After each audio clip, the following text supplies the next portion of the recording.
நீங்கள் பார்த்து கொண்டிருப்பது நியூஸ் 21 செய்திகள். தமிழ்நாடு செய்திகளை உடனுக்குடன் தெரிந்து கொள்ள நியூஸ் 21 செய்திகளை பாருங்கள்.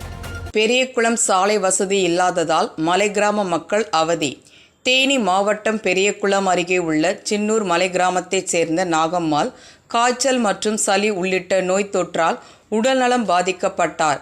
இவரை மருத்துவமனைக்கு கொண்டு செல்ல சாலை வசதி இல்லாததால் அவரது உறவினர்கள் மற்றும் இளைஞர்கள் டோலி கட்டி 7 கிலோமீட்டர் தொலைவிற்கு மேல் தூக்கி வந்து பெரியகுளம் கல்லாற்று பகுதியில் சேர்த்தனர்.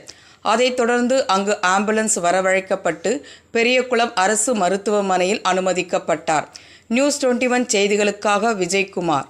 ராணிப்பேட்டை மாவட்டம் ஆற்காடு பேருந்து நிலையத்தில் மாதந்தோறும் பௌர்ணமி அன்று அன்னதானம் வழங்கி வரும் Sri Jothilingeswarar சிவனடியா Seva public charitable trust பல்வேறு ஆன்மீக பணிகள், பள்ளி மாணவ மாணவிகளுக்கு உதவி செய்தல், மரம் நடுதல், இரத்த தான முகாம் நடத்துதல், மருத்துவ முகாம் நடத்துதல், துப்புரவு பணியாளர்களுக்கு நலத்திட்ட உதவிகள் வழங்குதல் போன்ற எண்ணற்ற பொது சேவை பணிகளை செய்து வருகின்றனர். இதில் உதவி செய்ய விருப்பமுள்ளவர்கள் தொடர்பு கொள்ளவும். நிறுவன தலைவர் ஜெய் மாருதி சரவணன், எண் 3, ராஜ முதலியார் தெரு, ஆற்காடு, ராணிப்பேட்டை மாவட்டம். மேலும் விவரங்களுக்கு 9040405952 8098187924 என்ற எண்ணை தொடர்பு கொள்ளவும்.